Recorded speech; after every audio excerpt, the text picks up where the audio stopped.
जय श्री कृष्णा दोस्तों, बीएसएनआर फैमिली में आपका स्वागत है। दोस्तों, सावन महीना बहुत ही शुभ और श्रेष्ठ माना गया है, भगवान शंकर का प्रिय माना गया है और सावन सोमवार का व्रत करने से भाग्य बदल जाता है। शिव की कृपा हमेशा बनी रहती है, वैवाहिक जीवन में खुशहाली आती है, जीवन में सुख समृद्धि का आगमन होता है और इस माह में भगवान शंकर को प्रसन्न करना भी बहुत ही सरल माना गया है।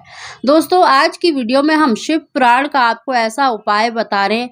अगर आप सावन के किसी भी सोमवार में शिवलिंग से चुपचाप इस वस्तु को उठाकर अपने घर में स्थापित कर लेते हैं तो यकीन मानिए आपकी कैसी भी मनोकामना है बहुत ही शीघ्र पूरी होती है। दोस्तों, इन उपायों को करने से दुर्भाग्य आपका दूर होता है। नौकरी में अगर नौकरी नहीं लग रही है, नौकरी में कोई ना कोई बाधा आ रही है तो वो दूर होती है। साथ ही घर में सुख समृद्धि का आगमन होता है, शत्रु आपसे दूर रहते हैं, आपकी प्रत्येक मनोकामना पूरी होती है। तो दोस्तों, सावन के किसी भी सोमवार में शिवलिंग से ये गुप्त चीज लाकर अपने घर में अवश्य ही स्थापित करें।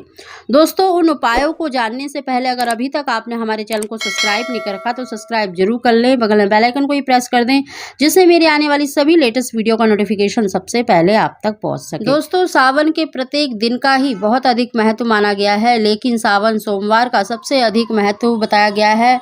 दोस्तों, इस वीडियो में जो हम आपको उपाय बता रहे हैं ये शिव पुराण के अनुसार है। आप शिव पुराण में भी इन उपायों को पढ़ सकते हैं। दोस्तों, सावन सोमवार में भगवान शंकर का पूजन अवश्य करना चाहिए, उनका व्रत अवश्य करना चाहिए। इससे देखिए घर में सुख समृद्धि का आगमन होता है, दुर्भाग्य आपका दूर होता है और शिव की कृपा हमेशा आपके ऊपर बनी रहती है। दोस्तों, आप अपनी मनोकामना के अनुसार इन वस्तुओं को अपने घर में स्थापित कर सकते हैं। दोस्तों, इन वस्तुओं को स्थापित करने से भगवान शंकर की कृपा तो आपके ऊपर अवश्य ही होगी, साथ ही आपको अपने दुखों से मुक्ति भी अवश्य मिलेगी। सबसे पहली वस्तु है दोस्तों, अगर आपको नौकरी लगने में या नौकरी आपको नहीं मिल रही है तो आप इस उपाय को जरूर करें। दोस्तों, सावन सोमवार के दिन ब्रह्म मुहूर्त में जगें, स्नान आदि से निवृत्त होकर स्वच्छ वस्त्र धारण करें और आपको एक लोटे में जल लेना है। आप पीतल का तांबे का लोटा ले लें और उसमें गंगा जल अवश्य डालें।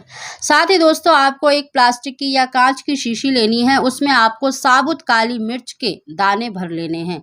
उस बोतल में आपको काली मिर्च के दाने भर लेने हैं। दोस्तों, काली मिर्च का भगवान शंकर को सबसे अधिक प्रिय माना गया है। अगर आप सावन सोमवार के दिन सुबह ब्रह्म मुहूर्त में जगकर एक लोटा जल उत्तर दिशा की तरफ मुंह करके ओम नमः शिवाय का जाप करते हुए शिवलिंग पर जल समर्पित करते हैं और साथ ही जो काली मिर्च आप लेके गए हैं उसे शिवलिंग से स्पर्श करते हैं और अपने घर के मंदिर में रख देते हैं। अगर आप जब भी नौकरी के लिए इंटरव्यू के लिए जा रहे हैं तो उसमें से एक काली मिर्च अपनी जेब में रख कर लेके जाएं। देखना आपकी जो भी परेशानियां हैं वो सभी परेशानियां ये काली मिर्च अपने अंदर ले लेगी और आपको निश्चित ही इंटरव्यू में नौकरी में अवश्य ही सफलता मिलेगी। दोस्तों, इस उपाय को आप शिव पुराण में भी पढ़ सकते हैं। काली मिर्च का प्रयोग कभी भी निष्फल नहीं जाता है। अगर आपको नौकरी में व्यापार में तरक्की नहीं मिल पा रही है तो इस उपाय को आप अवश्य करें। दूसरा उपाय है दोस्तों, वो है रुद्राक्ष। दोस्तों, अगर आप सावन के सोमवार में अगर शिवलिंग से रुद्राक्ष स्पर्श करके अपने घर में या रुद्राक्ष की माला अपने गले में धारण करते हैं तो कभी भी जीवन में असफलता नहीं मिलती, जीवन के प्रत्येक क्षेत्र में आपको सफलता मिलती है। दोस्तों, जो रुद्राक्ष है वो भगवान शंकर के आंसुओं से उत्पन्न है और रुद्राक्ष भगवान शंकर को सबसे ही प्रिय माना गया है। दोस्तों, सावन सोमवार में अगर आप एक रुद्राक्ष या फिर रुद्राक्ष की माला शिवलिंग पर चढ़ाकर उसके ऊपर से कच्चा दूध चढ़ाकर उस रुद्राक्ष को अपने घर के मंदिर में या उस रुद्राक्ष की जो माला है उसको अपने गले में धारण करते हैं तो इससे आपके जीवन में हमेशा बरकत बनी रहती है, सुख समृद्धि का आगमन होता है। दोस्तों, प्रत्येक सोमवार के दिन इस रुद्राक्ष का आप पूजन करें, धूप दीप अवश्य दिखाएं।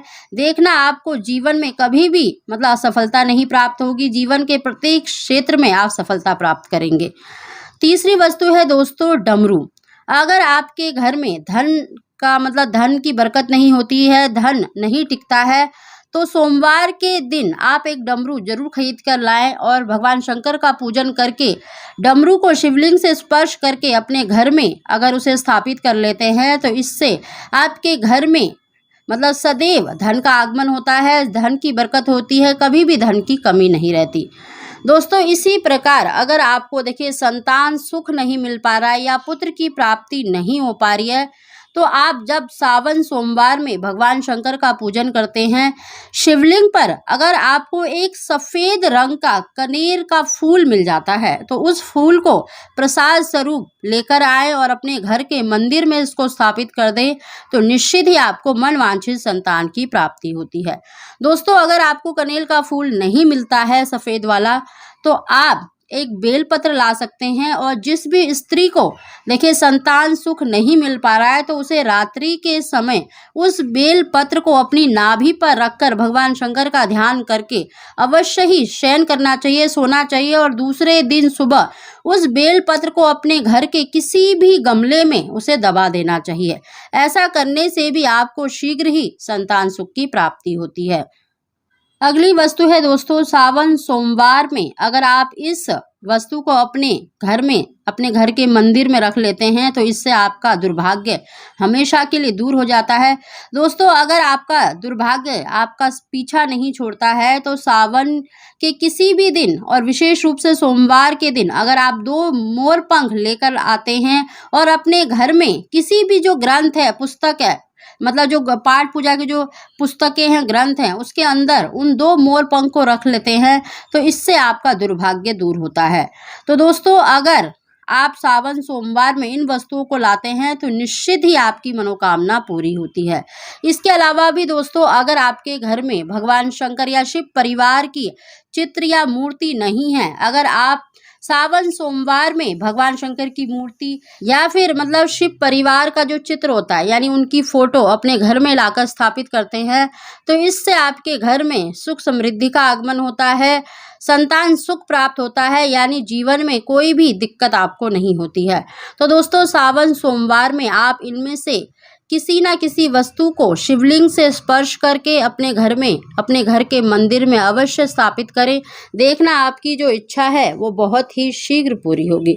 दोस्तों अगर आपको हमारी जानकारी वीडियो पसंद आई हो, तो इसको लाइक करें और कमेंट बॉक्स में हर हर महादेव अवश्य लिखें। आप सभी को जय श्री कृष्ण।